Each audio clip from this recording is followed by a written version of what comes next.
आज हम चैप्टर 7 का थ्योरम सॉल्व करने जा रहे थे। Necessary and sufficient condition for the points P1, P2, P3 तीन पॉइंट्स टू बी कोलिनियर, उनके कोलिनियर होने, कोलिनियर मीन्स हम खत एक ही खत के ऊपर वाक़ हैं। Is that there should exist scalars, उनके साथ तीन नंबर्स जो है वो स्केलर नंबर्स एग्जिस्ट करने चाहिए K1, K2, K3 such that कि उनका सम जो है वो 0 के इक्वल है। Such that K1 B1, K2 V2, K3 V3 हमारे पास लीनियर कॉम्बिनेशन है, इनको अगर ऐड करें तो सम जो है वो 0 के इक्वल आई। यानी तीन पॉइंट्स को कोलिनियर होने के लिए या हम खत होने के लिए जो नेसेसरी कंडीशन है वो हमारे पास ये होती है K1 V1 plus K2 V2 plus K3 V3। यहाँ पे V1 V2 V3 जो है वो वेक्टर्स हैं और पॉइंट्स से रिलेटेड हैं OP1 फर्स्ट वेक्टर V1 आ जाएगा और OP2 से रिलेटेड V2 वेक्टर है, OP3 से रिलेटेड V3 वेक्टर है। तो इसके प्रूफ के लिए हमने क्या करना है कि हमारे पास x और y एक्सिस हैं, इसके ऊपर हमने तीन पॉइंट्स लेने हैं एक ही खत के ऊपर कोलिनियर मीन्स हम खत एक ही खत के ऊपर P1 P2 P3 हमने पॉइंट्स ले लिए। P3 जो है वो P1 और P2 लाइन को दो पार्ट्स में डिवाइड कर रहा है K1 और K2 रेशो के लिहाज से। Let P1 P2 P3 be are collinear then one of them से P3 divides P1 P2 in the ratio K2 ratio K1। अब P3 जो है वो इनको दो रेशो में डिवाइड कर रहा है K2 रेशो K1।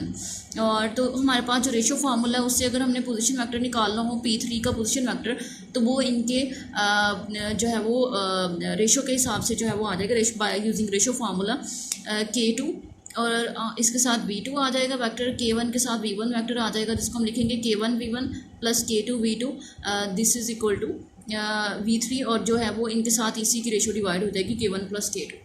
अब हमारे पास ये जो नंबर है ये डिवाइड हो रहा है, इधर आकर मल्टीप्लाई हो जाएगा और गिवन हमारे पास फॉर्म दी हुई है K1 plus K2 plus K3 जो है वो 0 के इक्वल है। तो यहाँ से हम K1 प्लस K2 की अगर वैल्यू निकालें तो K3 इधर आके माइनस हो जाएगा, माइनस K3 यानी K1 प्लस K2 की जगह पे हम माइनस K3 भी लिख सकते हैं। तो इस वैल्यू की जगह पे हमने माइनस K3 लिख दिया और ये जो वैल्यूज़ हैं ये इस साइड पे रखेंगे, ये नेगेटिव वैल्यू इधर आकर पॉजिटिव हो जाएगी तो हमारे पास रिलेशन आ जाएगा K1 V1 plus K2 V2 और ये इधर आके जमा होगा तो K3 V3 जिसको हम रीअरेंज करके लिखेंगे तो हमारे पास रिक्वायर्ड फॉर्म आ जाएगी।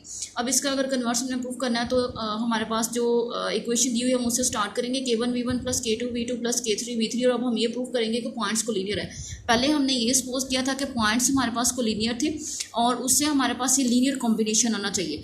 अब हम क्या कर रहे हैं कि हमारे पास लीनियर कॉम्बिनेशन से स्टार्ट करेंगे और कन्वर्स प्रूव करने के लिए और उसका उलट प्रूव करेंगे कि पॉइंट्स जो है वो कोलिनियर है।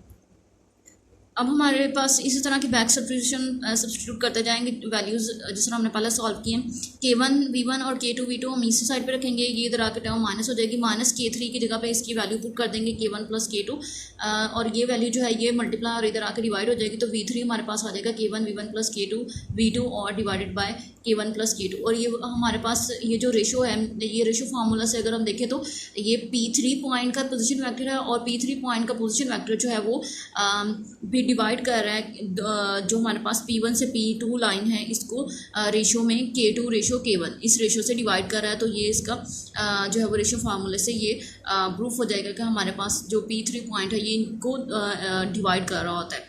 यानी ये जो पॉइंट है हमारे पास P1 P2 P3 ये एक ही लाइन के ऊपर मौजूद है। तो इस फार्मूले से हमारे पास प्रूफ हो जाता है P1 P2 P3 are collinear. Next हमारे पास टॉपिक है the equation of a straight line.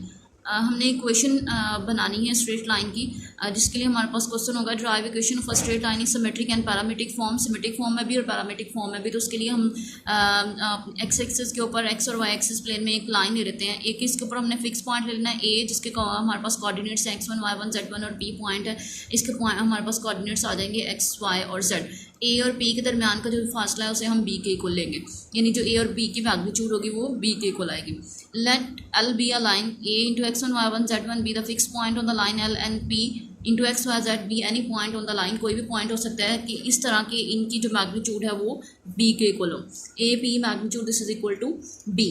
अब हमारे पास मैग्नीट्यूड आ गई। वेक्टर बनाने के लिए एक तो हमें मैग्नीट्यूड चाहिए होती है और दूसरा उसका डायरेक्शन ज़ाहिर करने के लिए यूनिट वेक्टर भी चाहिए होता है। अब हमने यूनिट वेक्टर यहाँ पर बनाना है डायरेक्शन को साइंस को यूज़ करके। Let L M and B direction को sines of line L and E unit vector be the unit vector along the line L। इस लाइन के अलॉन्ग यूनिट वेक्टर हमारे पास यूनिट वेक्टर हम सपोज कर रहे हैं और इसका मैग्नीट्यूड हमने B ली हुई है। तो हमारे पास जो यूनिट वेक्टर आएगा हमारे पास आ जाएगा is equal to L M N। ये हमारे पास यूनिट वेक्टर है in the form of direction cosine. Direction cosine जो होते हैं वो मिलकर यूनिट वेक्टर बनाते हैं। तो इस तरह हमारे पास ये यूनिट वेक्टर भी आ गया। अगर हमारे पास सिंपल यूनिट वेक्टर का हम फार्मूला देखें तो यूनिट वेक्टर होता है given vector over magnitude of that vector.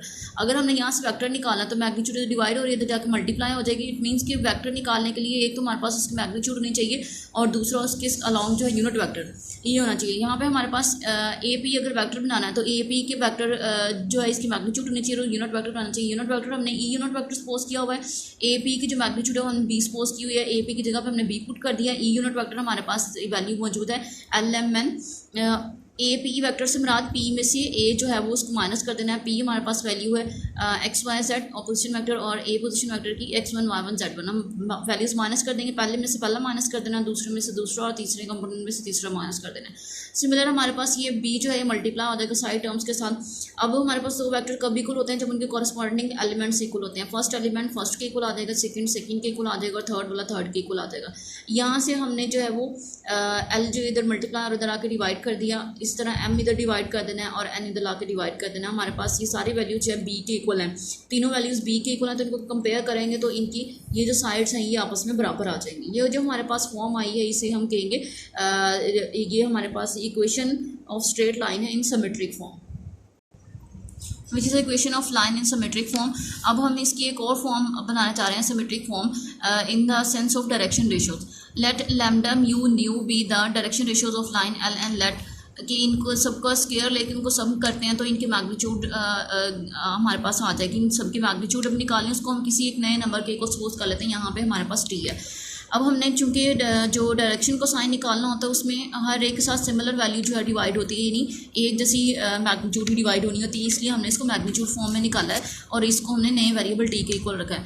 अब हमने जब डायरेक्शन को साइन निकालना है इन डायरेक्शन रेशियोज़ की मदद से, तो पहला हमारे पास डायरेक्शन को साइन होता है एल आएगा, लैम्डा को इसकी मैग्नीट्यूड से डिवाइड कर देंगे। फिर हमारे पास एम सेकेंड डायरेक्शन को साइन आएगा, न्यू यानी सेकेंड एलिमेंट को भी इसकी मैग्नीट्यूड से डिवाइड कर देंगे। और थर्ड डायरेक्शन को साइन एन होता है जिसको हम थर्ड एलिमेंट या थर्ड कंपोनेंट को इसके मैग्नीट्यूड से डिवाइड कर देंगे टी से, तो हमारे पास ये वैल्यू आ जाएगी। अब हमारे पास जो पिछली इक्वेशन है उसमें हमने एल एम एन की जगह पे ये वैल्यूज पुट कर दी हैं। Lambda over t this is equal to n, m हमारे पास है म्यू ओवर टी और एन हमारे पास है न्यू ओवर टी। यहाँ से टी साइड टर्म्स में से कॉमन आ रहा है तो ये ख़त्म हो जाएगा जब साइड टर्म्स को जो है वो पूरी इक्वेशन को मल्टीप्लाई करेंगे टी से और डिवाइड करेंगे तो ये हमारे पास जो है ये टी खत्म हो जाएगा। बाकी हमारे पास वैल्यू आ जाएगी x minus x one over lambda, y minus y one over mu, z minus z one over nu. ये हमारे पास वैल्यू आ जाएगी। टी सब में था इसलिए ये हमारे पास खत्म हो जाएगा by dividing T, which is the equation of line in symmetric form. ये भी हमारे पास सिमेट्रिक फॉर्म है। अब हमने आगे इसकी निकालनी है पैरामीट्रिक फॉर्म। जो पैरामीट्रिक इक्वेशन होती है वो हमारे पास किस टाइप की होती है कि उसमें हमने दो वेरिएबल्स को किसी थर्ड वेरिएबल के बराबर इंट्रोड्यूस करवाना होता है तो फिर हमारे पास ये पैरामीट्रिक फॉर्म बनती है। यानी एक्स और वाई किसी थर्ड वेरिएबल के फॉर्म में एक्सप्रेस किए जा सके तो पैरामीट्रिक फॉर्म होगी। तो उसके लिए हम क्या कर लेते हैं कि हमारे पास ये जो हमने इक्वेशन निकाली हुई इसको हम किसी नए वेरिएबल टी1 के इक्वल रख लेते हैं। तो इसमें पहला भी टी1 के इक्वल आ जाएगा, सेकेंड टर्म भी टी1 के इक्वल आ जाएगी, थर्ड भी आ जाएगी। इसमें से लैम्डा इधर जाकर मल्टीप्लाई हो जाएगा, ये म्यू भी मल्टीप्लाई हो जाएगा, न्यू भी मल्टीप्लाई हो जाएगा। उसके बाद एक्स वन जो है माइनस हो रहा था इधर आके प्लस हो गया, इस तरह y1 माइनस हो रहा था प्लस हो गया, z1 भी माइनस हो रहा था इधर आके प्लस हो जाएगा। अगर हम देखें तो x को हम एक नए वेरिएबल की फॉर्म में लिख रहे हैं, यहाँ पे y को भी एक नए वेरिएबल t1 की फॉर्म में लिख रहे हैं और z को भी। तो अगर हमारे पास इस तरह का आ जाए कि एक हमारे पास x और y जो हैं या z वाली टर्म्स जो हैं किसी नए वेरिएबल की फॉर्म में